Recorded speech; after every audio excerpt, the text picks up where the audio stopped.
Neverness to Everness is finally released and we have our very first limited character Nanally, who is right now the best and strongest DPS in this game. Hello everyone, this is 12th Harbinger and this video is a complete guide for her covering everything you need to know, including her kit, best builds, rotations, teams, awakenings and more. So without any further ado, let's jump right into it. Nanally is an anima damage dealer that uses plasma weapons. She has a 5-hit basic attack combo and dodging in between her basic attack combos does not interrupt the combo. For example, you can do 2 basic attacks, dodge and continue from basic attack 3. There are other forms of her basic attacks like hold attack, plunge attack or dodge attack, but I won't be going over them in detail. Her skill is a very important part of her kit. It deals 5 instances of damage to nearby enemies and grants a buff to Nanally called as Ichidaime's Authority for 12 seconds or until she is switched out. This effect increases her crit damage by 30% and lets her ignore gravity and walk on any surface, making it very useful for exploration. And in this state, when any character in the team deals an Esper cycle damage, Nanally triggers a follow-up attack to a single enemy. If you don't know, Esper cycle is triggered when the meter over here is filled. MUA players can think of it as Concerto Bar. I will go over this in more detail later in this video. Next is her ultimate, which deals huge amounts of damage and summons Underboss to fight along with her for 6 seconds. While Underboss is active, Nanally creates a small pull effect alongside her attacks, providing some crowd control, which is quite helpful. And Underboss will deal coordinated attacks alongside Nanally. This is considered as follow-up attack. Her support skill, which is triggered when you switch into her with full Esper meter, just deals some damage. And from her passive, she enhances the Blossom reaction, which makes building Blossom teams better for her. For talent priority, her both the passives, basic attacks and ult are the most important skills, followed by her skill, then lastly the support skill. Moving on to her weapons. Nanally has many great weapon options. Her best in slot weapon is obviously a signature weapon, Ready. This weapon increases her attack by 15%. On using ultimate or skill, it increases her basic attack and critical riposte damage, which is dodge counter damage, by 15%, which can be stacked twice. Additionally, it increases her damage against bosses by 10% for 10 seconds. This is her best weapon, but we have many different options that are very close to this. The next best option is Fluff of Fortitude, the BP weapon giving 22% damage increase, which further increases to 28% against enemies with HP below 50%. But you don't need to spend money specifically for this, cause the F2P weapon, Raging Flames, is a very close alternative, giving redirect skill and ultimate damage bonus after using ultimate. With this weapon, you will have to slightly change your rotation by using the ultimate first.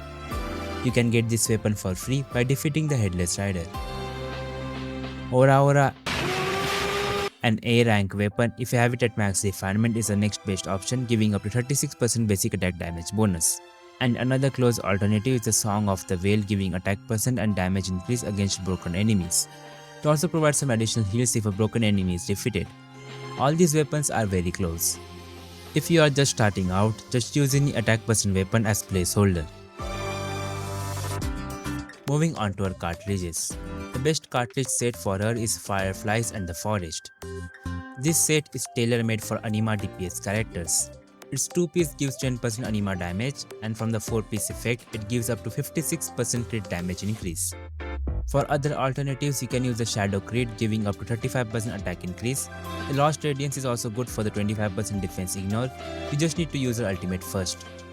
Now let's talk about module setups. Each cartridge needs 4 specific pieces on the console to trigger its effect. Like for the Fireflies and the Forest cartridge, I need to slot in these 4 pieces on the console.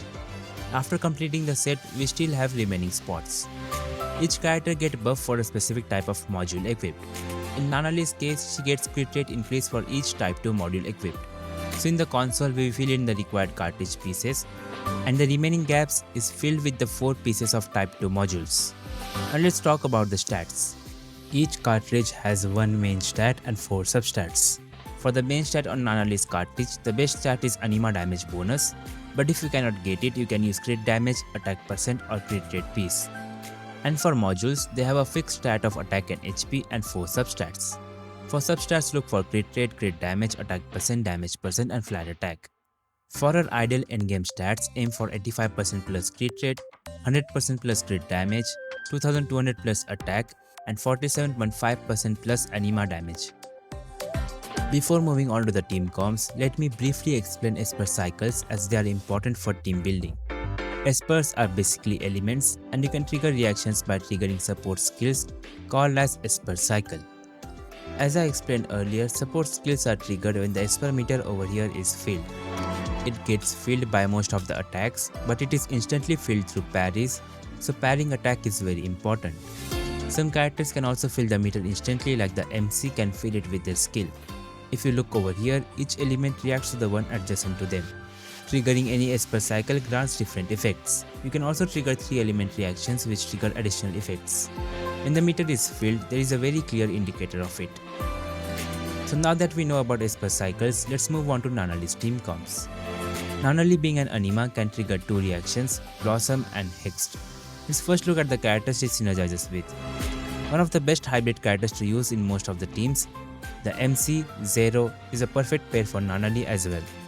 They can instantly fill the Esper cycle with their skill, provide some good cycle damage if you build them with cycle intensity, and since they are of Cosmos element, they are perfect for Blossom teams, which is buffed passively by Nanally.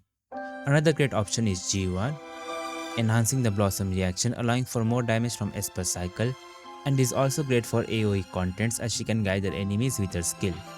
One of the best supports in the game, Haniel, can be paired with any DPS unit as she can deal off-field damage and also buff the on-field character with a signature weapon, ultimate, and also gives a crit damage buff when you have a 6th awakening. She is a great flex unit for Nanally even though she cannot trigger reaction with anima element. Another great support for DPS characters, Sakiri. She can provide good crowd control, gives 30% attack buff to the team, and 10% defense rate from ultimate. She is of incantation element, making her one of the best characters for Hex teams with Nanally. Daffodil is another great character as a second DPS who can offer tons of break damage. Adler is a great support for providing shields and can trigger Hex reaction for additional damage, making it great for Hex teams. You can also create a dual DPS team with Heather, who is of Lakshana element, allowing you to trigger charge reactions, granting tons of ultimate energy. She also provides crit buff on attacking enemies with Remora effect. But if you have Nanally's A1, the benefit of this team decreases as this awakening provides her with ultimate energy. Cheese, who is a free character, is a decent sub DPS option for dual DPS teams, and she can trigger blossoms. Edgar is an option as it gives heals and can buff charge reactions if you use such teams, but he has not much utility, so I don't recommend him. Here are some of the team options that you can see on the screen.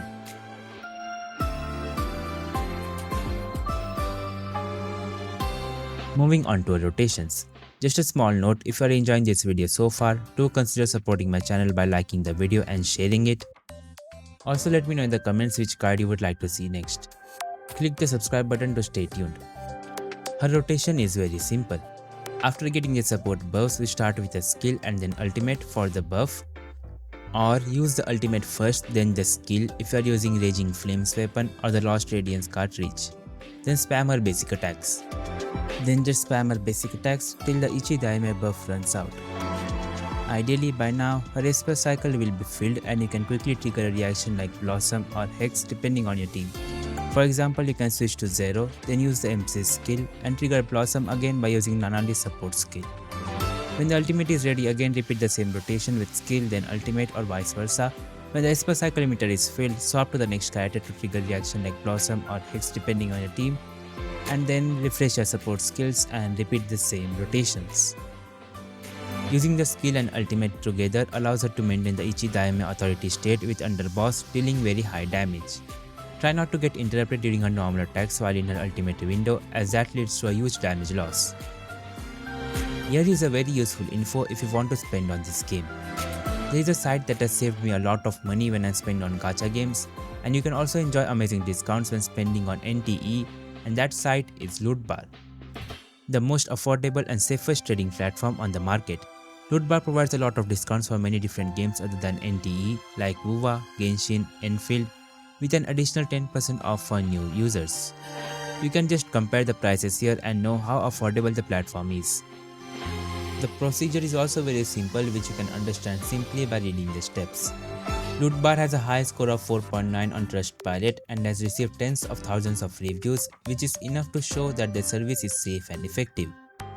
So what are you waiting for? Click the link in description and top up today. Lastly, moving on to our awakenings and their priority. The best thing about NTE is that unlike other gacha games, you can freely choose which awakening you want to unlock and also unselect them later. Nanally has some pretty good awakenings, but they are not a must pull. Let's start with her best awakening, which is her A1. This gives her ultimate energy on triggering follow-up attacks, which is amazing for making her rotations a lot smoother. So unlock this first if you are getting her awakenings. The next best awakenings are the A5 and A3. A5 gives up to 20% attack, and A3 allows her to deal bunch of follow-up attacks when in the Ichidaime authority state.